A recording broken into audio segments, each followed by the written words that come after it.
If you like the video, make sure to like, subscribe, and comment. For more videos like this. What's a small town dark secret you know?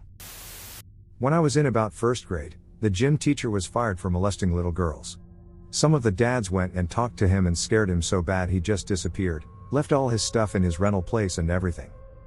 I was middle-aged before I realized I should probably wonder whose land he's buried on.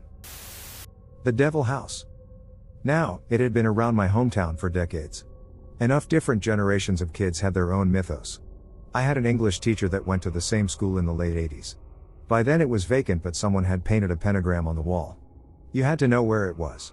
Pull over on the old highway coming into town at a certain point. There was no driveway or anything, but you could see a gate if you knew where to look. Then you go into the woods a bit and bam, it almost appears out of nowhere on you. That's how well it was hidden.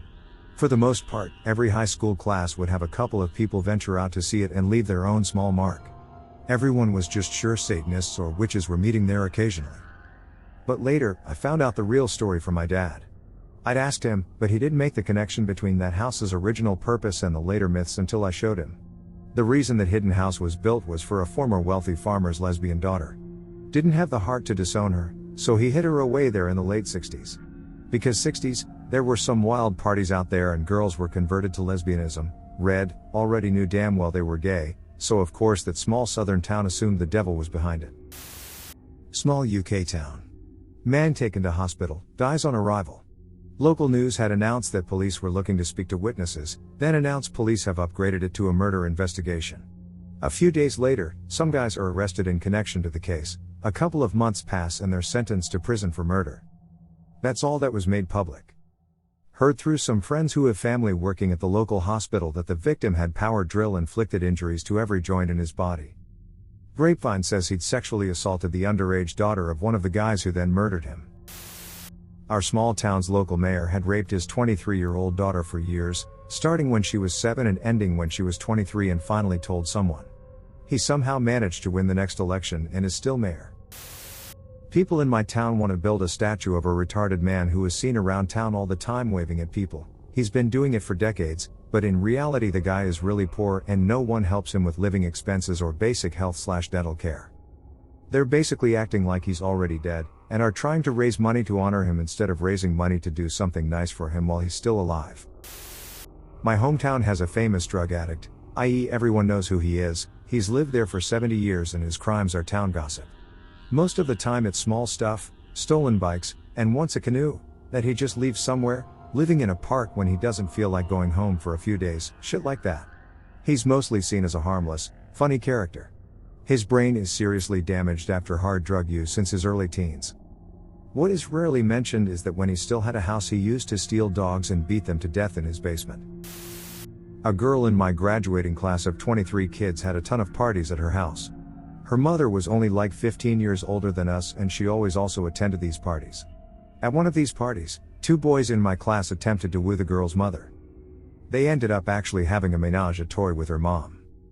I moved away from that small town when I was a sophomore, but I will never forget that poor girl who had a mom that got tag-teamed by some high schoolers. This was in a small town, generally run by a half-dozen big family names that almost act like redneck mafia families, cartels. If you're related to one of those families, you can figuratively get away with murder. And sometimes quite literally. Years back, one of the local czar was supposedly out deer hunting and drinking, and noticed a not from around here guy out horse riding in the woods. R just shot him and left him out in the woods to die. Either for shits and giggles, or because the guy was from California, as R likes to claim. He tends to get drunk and brags about it frequently, so it's more common knowledge than a secret. Nothing has ever been done though, since he's from one of the big families in the area, and is related to several officers, a former judge, and a decent chunk of the town. The cops never bothered investigating, just said it was an accidental shooting, and there was no evidence or suspects. Same story they gave when some kids found a couple dead migrant workers in a drainage ditch behind the high school my senior year. Cops just said we'll never know and that was it. God, I hate that town. Canadian here. Our equivalent to CPS, Child Protective Services, is called CAS, Children's Aid Society, here. Their entire office is a joke here, and for about a month a while back it was impossible to do anything with them because they devoted the entirety of their resources to full-scale damage control. They had removed 4 kids from the home of a well-known heroin addict in town. Problem was, she had 5 kids. For some inconceivable reason they removed all the olders and allowed her to keep the newborn. Only a couple weeks old. The CAS visit was prompted after a postnatal follow-up that was either questionable or missed entirely. I'm not super sure on that. The same fucking night that all the olders are removed, Mommy Dearest decides to spike herself before bed. In her opiate-induced slumber she rolled onto the newborn and smothered him. Their damage control worked too. It never made the papers or anything as far as I have seen. The only reason I found out was because I was trying to help a friend deal with a serial child abuser ex of hers, and when nothing was happening with the CAS we went instead to the police. The officer we spoke to was more than happy to let us know why we'd never get anywhere with those incompetent cocksuckers. His words. A guy from my grad year went missing about a year ago. There was a massive search in my small, western British Columbian town.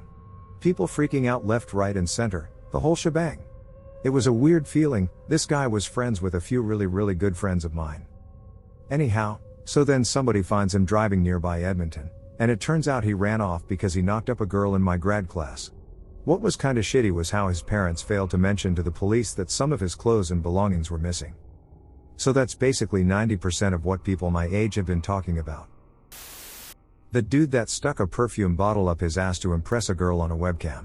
My city ain't so small anymore. Tripled the population in the last 20 years, but back when I was 14-15 that dude was by far the most prominent urban legend in here. As it turns out, he wasn't that much of a legend as 100% real, and yes, he very much ended up in the hospital after the fact. Never met the guy personally, but one of my best friends and basically a big brother through my teen years was in the same class as him in high school. The bottle in question was shaped like a cigar, so it ain't as bad as you're picturing it, but it's still a bottle. Oh, and there's also the black utilitarian ghost car that kills people in the night, but that's probably just gangs. Small town Saskatchewan. Resident doc is a good one, smart as hell, people like him, good doctor. Except he would never let nurses assist him with certain procedures. Turns out he was administering ketamine to some of his female patients to perform uncomfortable procedures, gynecological stuff mostly, and then sexually assaulting them while they were sedated. Now, in case you're unaware, ketamine has a pretty neat feature to it, in that it has a very potent amnesic property. You can be on ketamine, fully sedated yet aware of your surroundings, and 30 minutes later you have zero recollection of the previous hour. I could break your legs with a hammer and 30 minutes later you'd wonder how the hell your legs got broken. It's pretty great stuff when you're trying to change the dressings of burned victims or reduce a dislocated shoulder. It's also the reason he wasn't caught. Initially.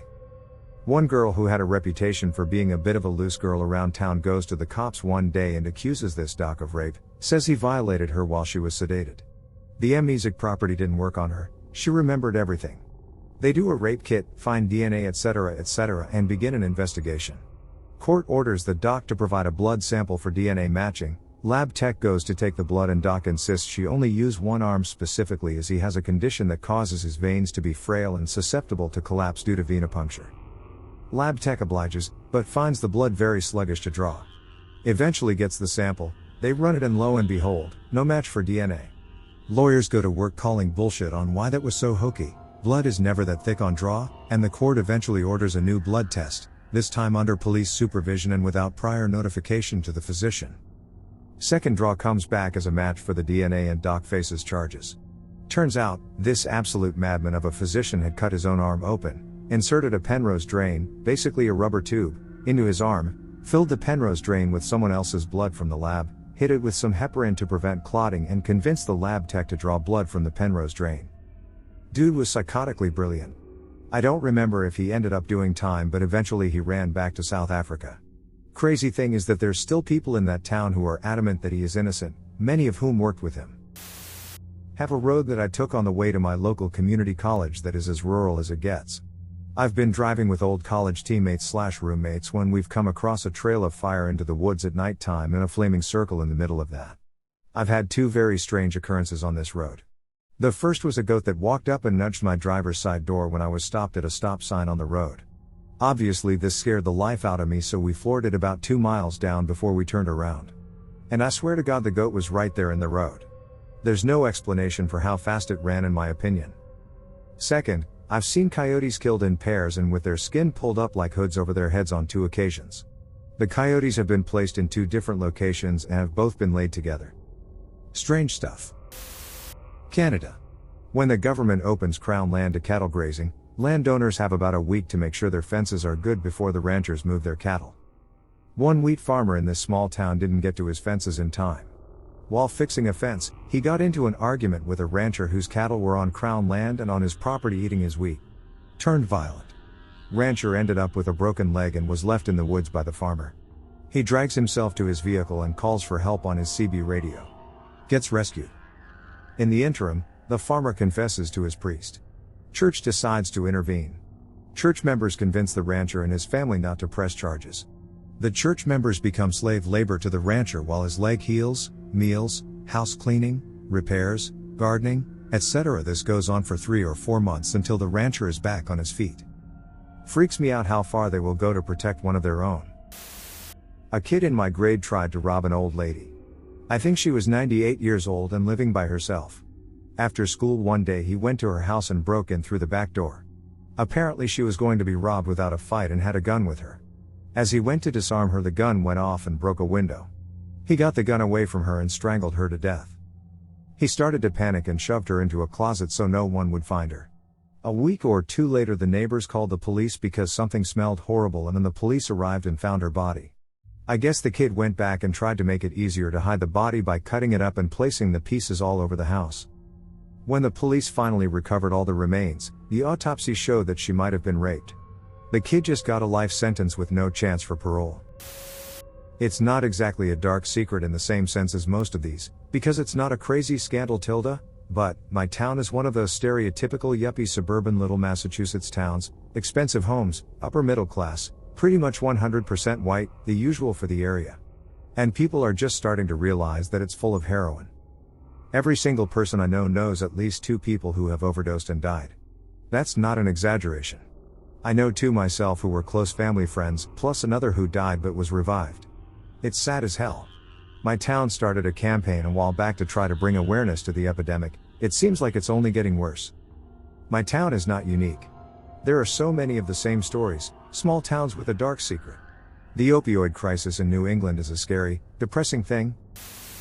Not a dark secret, but this thread is getting to dark. My grandpa's favorite story was that he and a friend accidentally burnt down the town's ice house when they were 7. He always said that the town never knew. I was talking to one of his friends that grew up with him at my grandpa's funeral. When I told him the story, he laughed and told me how it actually went down. The entire town knew what happened. However, due to their age and the fact that my grandpa and his friend put out the fire, they weren't held accountable. Many years later, my family found a newspaper detailing the event. TDLR, my grandpa thought that no one knew he burnt down an ice house, but the entire town knew and let him live with the guilt. I had a friend who used to be very caring for everyone around in his life. He had a guy who used to be his classmate. They were kind of best friends. Once the guy was upset and didn't come to the class for more than a week. My friend called him up and asked him where the hell he is. The guy mentioned he was on the bank of river which flows through our city and was trying to commit suicide. My friend asked him to hold on. He took my bike keys and went to the guy to save his life, but he never returned. After 2 days of constantly searching for him, the police found his dead body on the bank of the same river. The case was closed as a suicide case. But I will tell you the truth. This was a foolproof plan.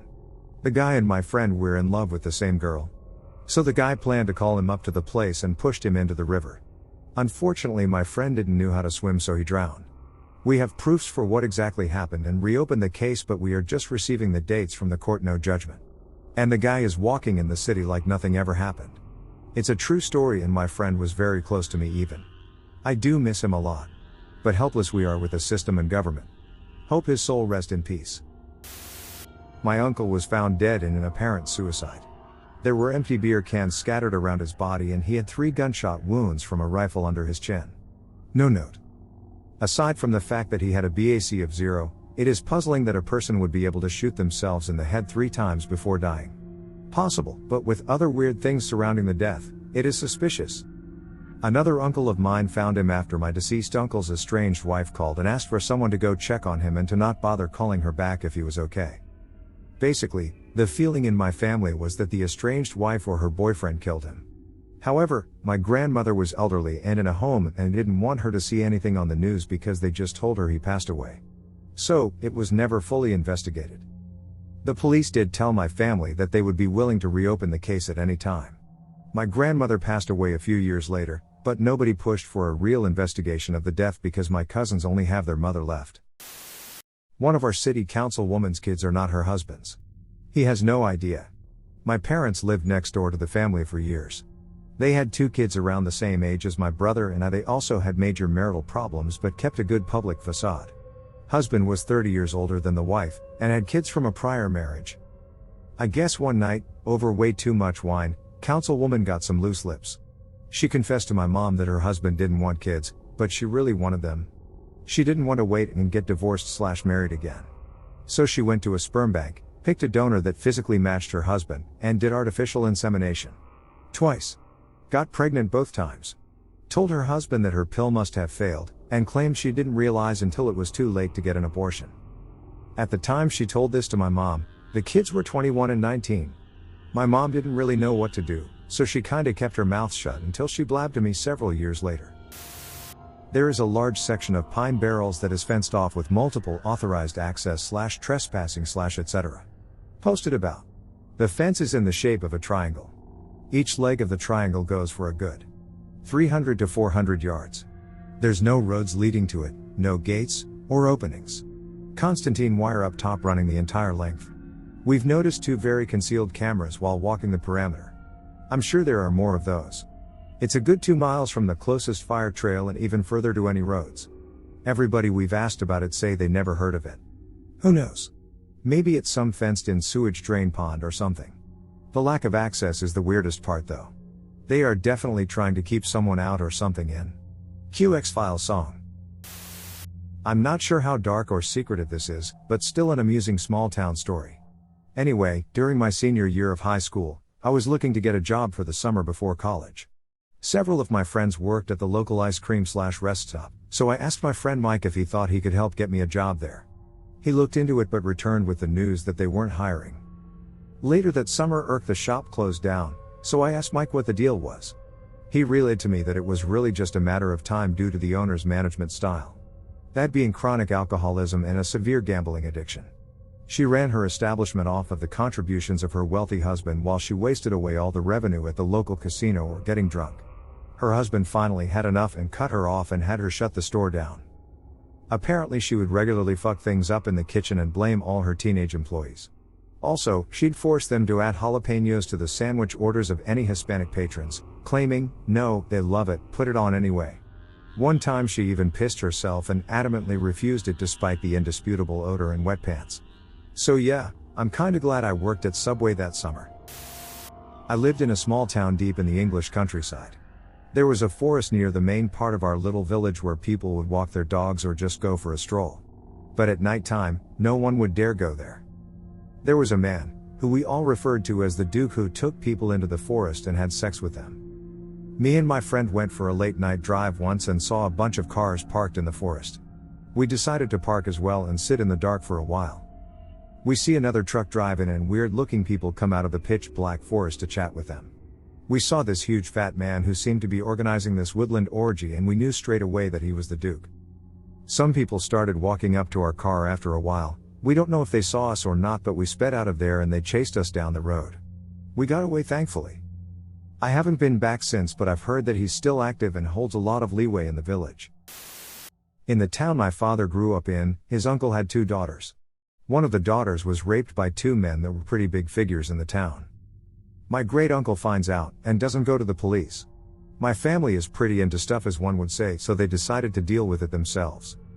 2 weeks later one of the men is found in the woods tied up like a deer, skinned and all.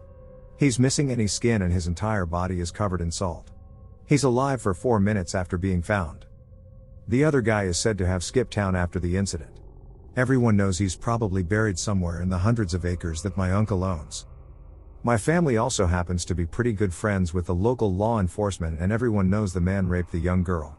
Sheriff rules the death as gang related and says the man was involved with the cartel. My uncle still brags about this. It's pretty well known that he did it and the local saying is don't mess with my last name, girls. When we moved to the small town I grew up in, my mother was single and needed a place to watch me and my brother. I was going into 1st grade, and my brother was in preschool. We were little.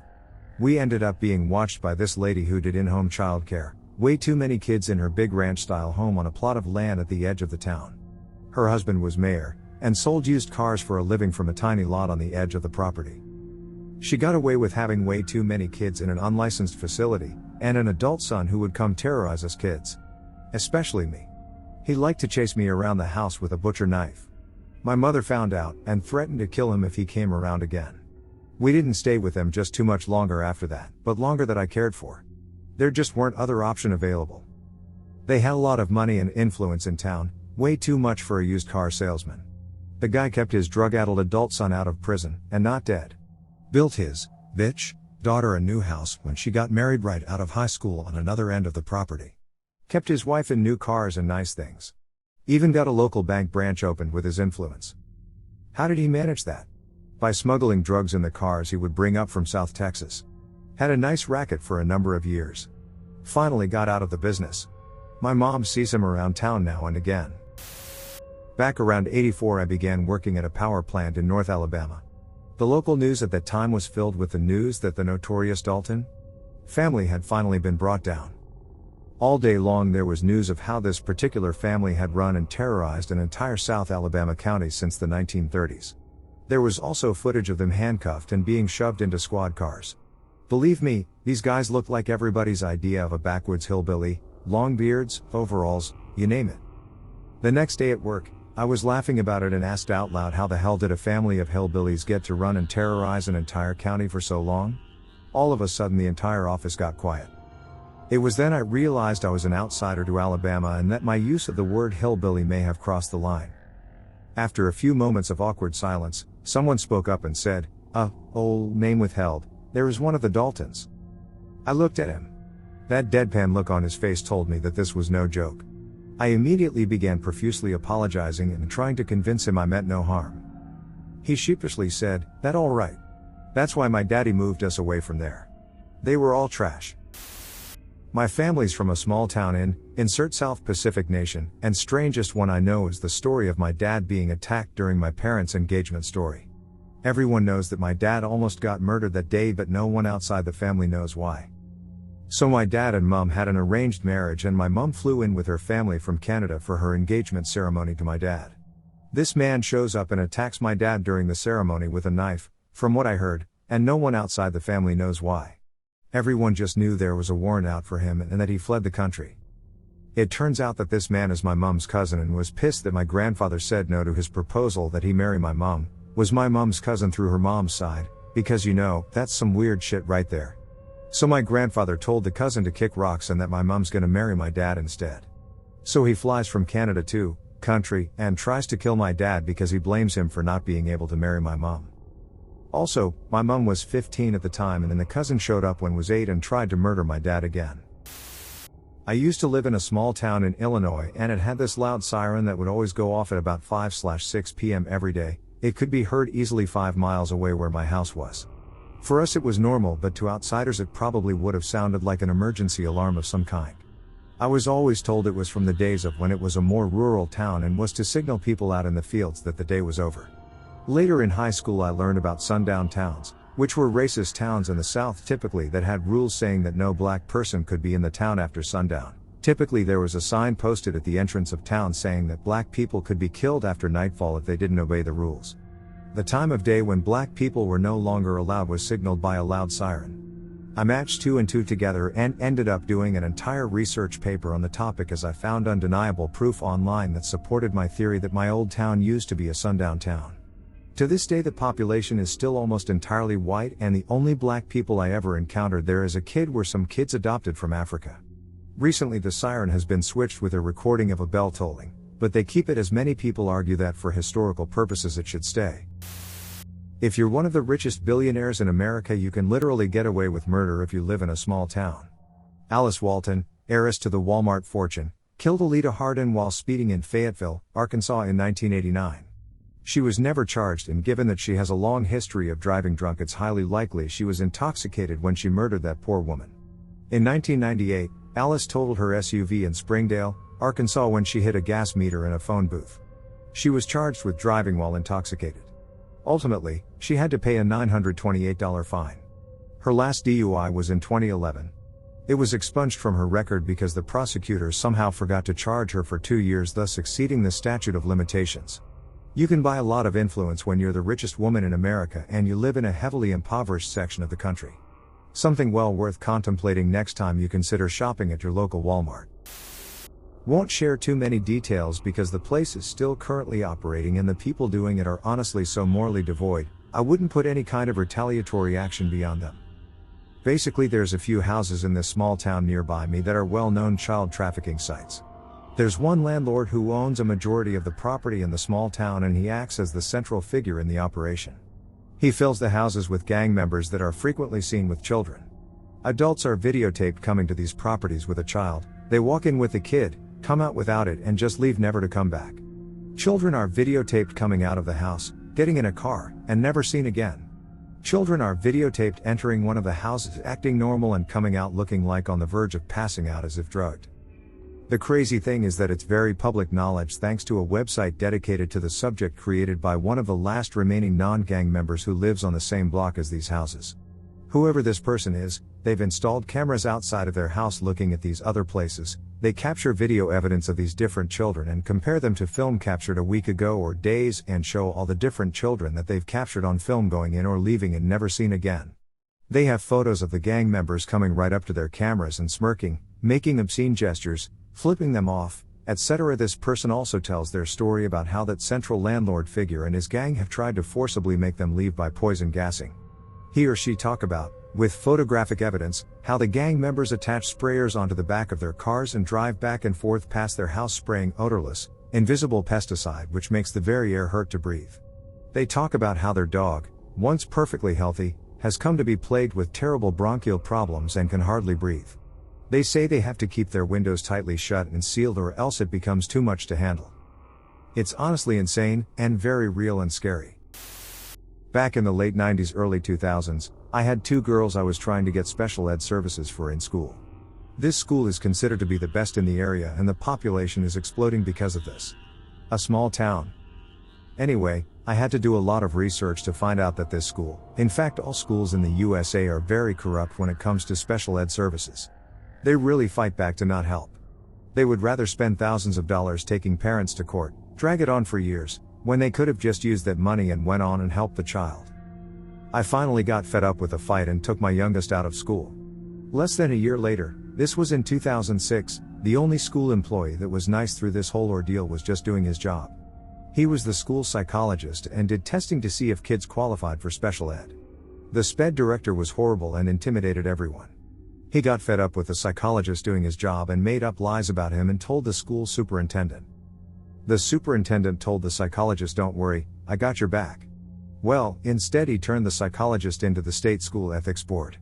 The psychologist committed suicide and the whole special ed department was cleaned out and started over with new employees. This was not made public whatsoever. One of our town leaders used seek out pot farms in the local forest and report them to the cops during his free time. He stumbled upon a pretty big one eventually, but he and his friend were caught by a guard.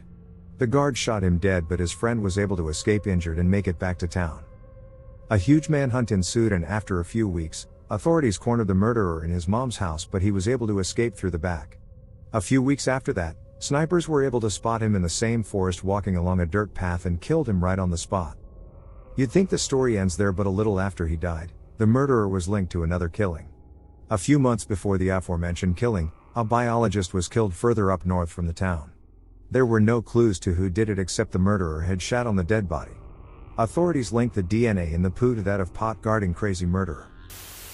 In a college near where I used to live, a guy was dying to date this girl, but she was just not into him. It had been weeks, maybe months, since he'd been on her ass about it, asking her out repeatedly. He always said he'd do anything for her to show how much he loved her. One day the girl got tired of his shit and she asked him if he'd do anything, and he said yep. She's like, "Alright, wait till tomorrow, I'll give you a test." Next day rolls around, and everyone's dying to find out what the test is. Sometime during the afternoon, when both the guy and the girl were free from classes, they met near the front gates of the college. She opens her bag and pulls out a clear plastic bottle with a liquid in it. She looks him dead in the eye and says, "Drink my period blood." The silence, you can imagine, was deafening. Everyone was expecting him to react, to get pissed off and be like, what nasty shit is this? But nope. No. He grabbed the bottle, flipped the lid open, and chugged like you'd chug a beer at last call in a dingy bar. Most people don't know what happened in the next 20 to 30 seconds because almost 15 to 20 people were simultaneously looking away and dry heaving. She never dated him. He finished his remaining 6 months before leaving. Friends I know don't know where he is now. So, about 3 or so years ago, a little boy went missing. The story his parents, Dad and Dad's GF, fed police is that he had wandered off on his own. Keep in mind, this was a toddler-aged child who was reported to be on the spectrum, so he couldn't have gotten very far on his own. Anyways, pretty much the entire town they lived in and the 2 smaller towns outside of it, came out to search for him. A week goes by and police bring out cadaver dogs to go search a park a few miles that has a major river flowing through it. Nothing is found and it goes that way for a full year. I'm not sure exactly what the police found or if the dad's girlfriend realized the police would eventually figure it out, but she spilled the beans. Dad's GF, and the 2 kids, daughter and son of Dad, sat down for dinner, but the son wasn't being cooperative, so Dad takes him to bedroom, beats him, and they return to the table where son continues to be uncooperative and receives another beating which, ultimately, resulted in internal bleeding. GF claims they immediately knew something was wrong, and instead of taking the little boy to the hospital, she gives him a bath and they lay down together where he continued to bleed internally and died. So, according to her, Dad stored the little boy in his truck for a few days while they figured out what to do and then took to a town an hour away and dropped his body in a set of woods. Police found what was left body since it had been a year since he disappeared based on the GF's testimony and arrested both the GF and the father. So, I worked with a woman who was the grandmother to the little girl / half-sister of the boy, and she swore up and down that the dad wasn't capable of something like this, but she wasn't the only one who kept saying things like this. The rumor is that it was actually the GF who murdered the little boy and the dad merely helped cover it up because he believed he would be the one to be imprisoned either way because GF is white and he is black. Though, I guess we'll never know now because GF threw him under the bus, got barely any jail time, and was pregnant when she went in while he serves a life sentence. Regardless, she deserved the same sentence as he got, and he deserves every bit of time he serves. The church minister's daughter was slow and not too pretty, so when puberty hit she chose a real creep of a BF. My parents hired her to babysit me for a week while they were on the beach in California, not worried while this girl brought her 35 years old BF over, and he tried playing footsie with me and touching me under the blanket I was covered up with on the couch and not letting me go to school the entire week. After my parents came home he sent me gifts, weird ceramic animals and other weird cheap gifts he probably got free from church functions off his innocent GF. Also, I walked into church and caught the minister having sex in the chapel with the married music director and friend of my mom's. He's dead now, the BF, so I can't press charges or anything. I found his name on sex offender registry. Then I saw he killed himself before trial for getting caught raping another girl. I guess I'm lucky he just got handsy. I feel bad for the others though. A small town I grew up in Massachusetts. Very low population, very desolate area, everyone knew everyone. We had about 3 or 4 cops to our town, and we all knew them all by name, some by first name. It was a nice pleasant little town to grow up in. Our chief of police, we'll call him Chief Smith. He was in his 60s, married for decades, didn't ever do much except roam the town in his big Bronco that said sheriff on the side. Very nice, respectable guy. One day, back in the late 80s, I was about 8 or 9 years old, everyone started hearing about his wife being gone. He had told her friends that she went to stay with her sister who was sick. Which turned out not to be true. Anyway, long story short, no one ever found out what happened to her or where she went. Of course, the stories and rumors still run rampant in that town. The most popular being that she is buried in their backyard. There was never an investigation, as far as I know, and people just blew it off. I wonder from time to time what happened to her. A whorehouse where George Washington used to visit. This was when NJ was mostly cranberry bogs and Gloucester was the biggest city, and the founding fathers drank Samuel Adams beer at a pub between sessions, fireplaces you could fit a VW bug into. Except where this whorehouse was. I saw a map. Old, mildewed, at an estate sale in Haddonfield, but I stood there and said, "Yay, I'll take this for whatever you ask for it." Turned out it was a real brothel in a very small yet wealthy area, maybe 4 landowners total, and got busted in around the 1990s. Sad thing was I think its main purpose was to preserve American history, for people to reenact things, and not really some crack den for hookers. You spent $500 a night just for a reservation to be treated like one of the founding fathers in a royal bed and breakfast, and then more. That shit was real. You dressed the part of the era. I veered and sold a landscaping company to repair the slate tile roof there to verify this shit. A friggin' whorehouse, in the middle of South Jersey, where the signatures of our Constitution went to spill their seed, still existed. It made sense. Who's gonna be with a dock whore in those days? It was more like an act by then. It was totally beyond a private session of Cirque du Soleil, but it was a house of what I would call very good repute and completely underground. I mean, people go to dinner theater.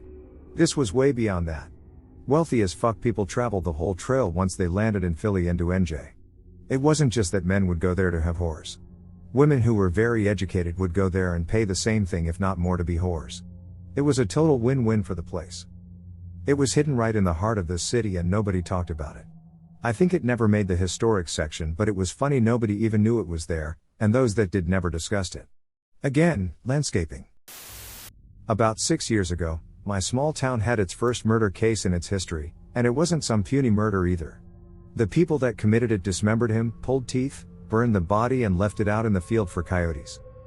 It takes about 2 to 3 weeks of investigation going nowhere, when someone finally spilled the beans. A boyfriend and girlfriend were promptly arrested for the capital crime. They gave all the details on why it went down and such. The man was killed over $80 worth of meth. The woman ended up walking free, but the man is serving 25 life for the crime. But get this. Neither of them had anything to do with it. The man took the fall due to the fact that a certain brotherhood committed the crime and forced this man to take the fall for them by threatening him with the lives of his entire family. Sending him pictures of them in the store, walking into their house, the whole blackmail checklist. A very small amount of people know that he took the fall for the gang, while thousands of others believe he was the one that did the deed.